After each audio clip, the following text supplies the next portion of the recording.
Hello दोस्तों, नमस्कार। और आज हम एक बेहतरीन टॉपिक लेकर के आए हैं आप लोगों के लिए, मिश्रित धातु। तो ये परीक्षा की दृष्टि से ये काफ़ी महत्वपूर्ण है। और इसको अगर आपने याद कर लिया तो कोई भी परीक्षा हो तो एक नंबर आपका 100% आपको जरूर मिलेगा इस ट्रिक से।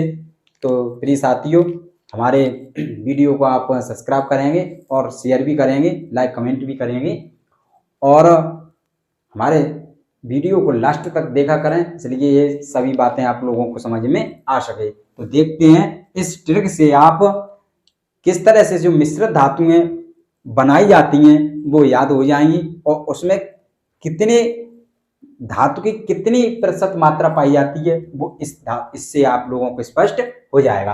तो सिर्फ आप इस ट्रिक को याद रखेंगे। ट्रिक से जकू पीडपा कांगन क्रम, बस इतना याद रख लीजिए।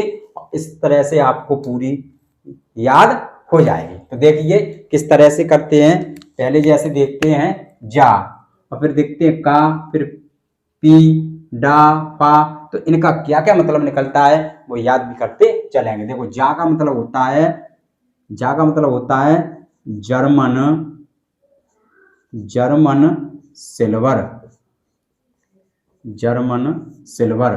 फिर आता है को, तो को का मतलब होता है कॉन्स्टेंशन, कॉन्स्टेंशन। फिर पी का मतलब होता है पीतल, पीतल। और डा का मतलब होता है डच मेटल, डच मेटल। और फा का मतलब होता है फॉस्फर ब्रांज, फॉस्फर ब्रांज। और का मतलब होता है कांसा, कांसा। और गन का मतलब होता है gun, gun metal, gun metal. और क्र का मतलब होता है कृत्रिम, कृत्रिम, कृत्रिम गोल्ड, कृत्रिम गोल्ड। और मु का मतलब होता है मुद्रा धातु, मुद्रा धातु। तो साथियों, इस जो ट्रिक है, इस ट्रिक में ये सारी मिश्र धातुएं छिपी हुई हैं। अब देखते हैं कि इनमें कितने प्रतिशत मात्रा कॉपर की और कितनी प्रतिशत मात्रा जिंक की, कितनी टिन की, और कितनी एल्यूमिनियम की, और कितनी फास्फोरस की पाई जाती है। तो देखेंगे, बड़ा सरल है तरीका सीखने का। 1 2 3, इस तरह से देखते हैं।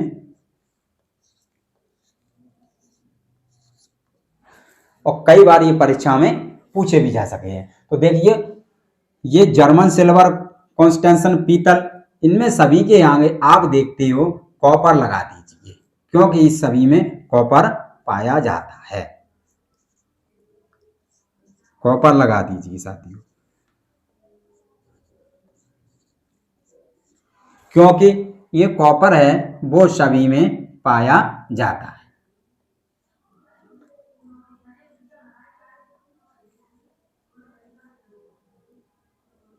ये कॉपर सभी में पाया जाता है। ठीक है, अब हम देखते हैं कि कॉपर की कितनी प्रतिशत मात्रा पाई जाती है। तो बड़ा याद करने का बहुत अच्छा तरीका है। देखिए, सभी के पहले यहां से स्टार्ट करते हैं।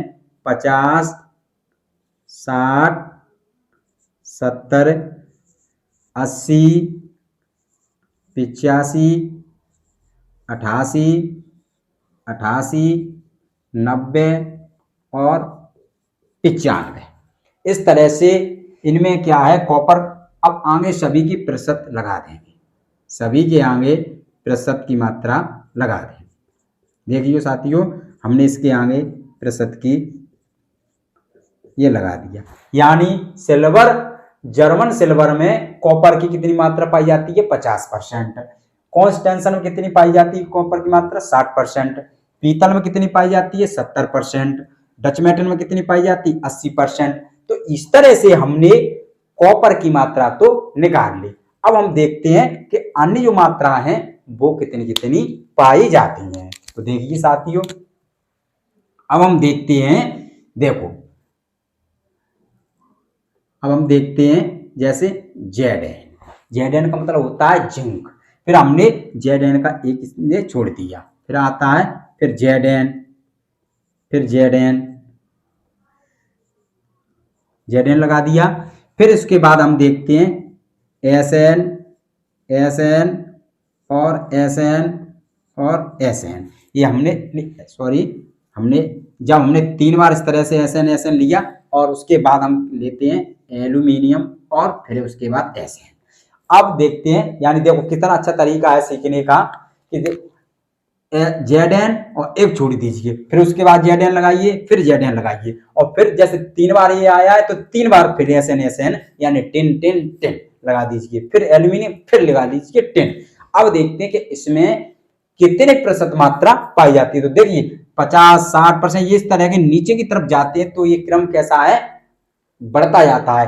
अब ऊपर से जब लगाएंगे तो नीचे की तरफ कैसा है, घटता जाता है। तो घटने का क्रम देखेंगे, जैसे सबसे पहले यहाँ देखते हैं जैसे कैसे है 35 के बाद फिर इसकी मात्रा हमने यहाँ छोड़ा था तो इसको भी यहाँ छोड़ दीजिए, फिर क्या पे 30 के बाद कितना आता है ये 20, फिर 13, 12 और 10 और ये 4। सभी के आगे प्रतिशत लगा दीजिए, सभी के आगे हमने प्रतिशत लगा दिया।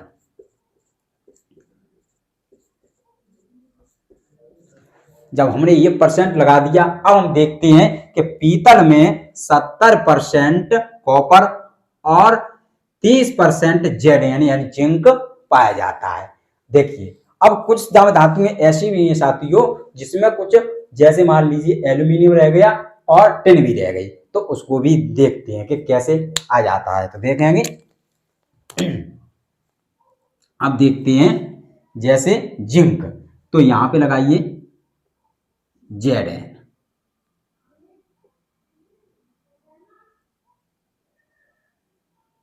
नहीं सॉरी, यहां पे आती है Ni, और Ni जब आती है तो उसके बाद फिर यहां भी लगा दीजिए Ni, फिर इसको आप छोड़ दीजिए, तो इसको छोड़ दीजिए, फिर इसको भी छोड़ दीजिए, फिर उसके बाद आ जाता है यहाँ पे P, फिर एक फिर छोड़ दीजिए, फिर उसके बाद जब हमने P छोड़ा तो इसके बाद एक छोड़ने के बाद फिर यहाँ पे लगा देते हैं Zn, और Zn लगाने के बाद फिर हमने एक छोड़ा और यहाँ पे लगा देते हैं P। ठीक है साथियों, अब देखते हैं, तो अब इसमें जैसे सिल्वर कॉन्स में निकिल, तो इसमें कितनी मात्रा पाई जाती है देख लेंगे, ऑटोमेटिक निकल के आ जाता है।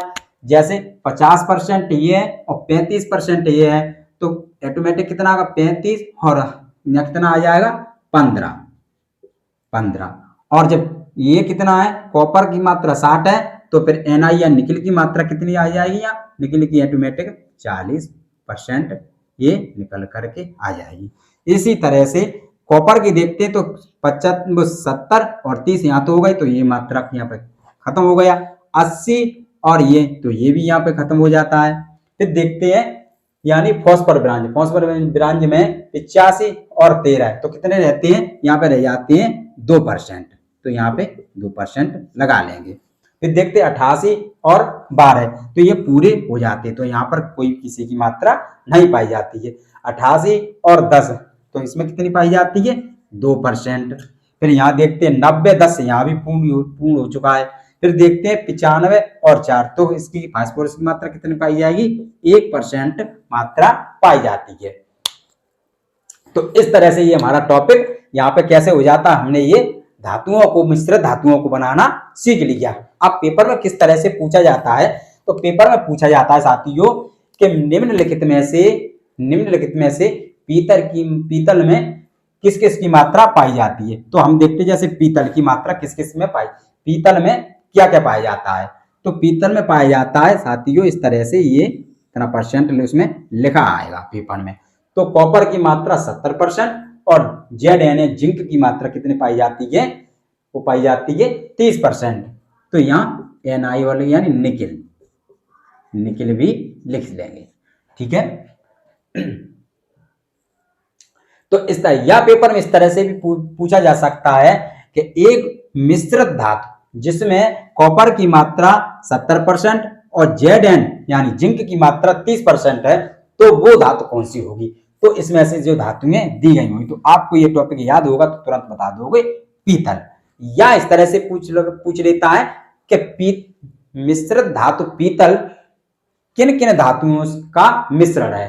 तो किन किन धातुओं का मिश्रण है, वो कॉपर का और Zn यानी जिंक का मिश्रण है। या कांसा पूछ लेता है कि कांसा भी काफी बार परीक्षा में पूछा गया है कि कांसा निम्नलिखित में से किन दो धातुओं का मिश्रण है या उसमें कितना % मिश्रण पाया जाता है। तो देखेंगे, देखो यहाँ पे आ जाता है 88% और 12%, यानी 88% तो उसमें कॉपर पाया जाता है और 12% यानी उसमें Sn यानी टिन पाया जाता है। तो इस तरह से ये कहीं से भी पेपर में पूछा जाता है, कहीं कुछ इसमें से कोई भी धातु पूछ लेते हैं तो इसके माध्यम से आपको तुरंत याद हो जाएगा। तो आपको इस ट्रिक को याद रखिएगा साथियों, और इस ट्रिक से ये सारी धातुएं निकल करके आ जाती हैं। कौन सी धातु में, ये मिश्र धातु में। तो प्रिय साथियों, ये हमारा टॉपिक यहाँ पे खत्म होता है। नेक्स्ट फिर आप लोगों के अच्छे से अच्छा मैं वीडियो लेकर के आऊंगा। तो हमारे चैनल को आप सब्सक्राइब करें, शेयर करें, लाइक और कमेंट करें। थैंक यू, धन्यवाद।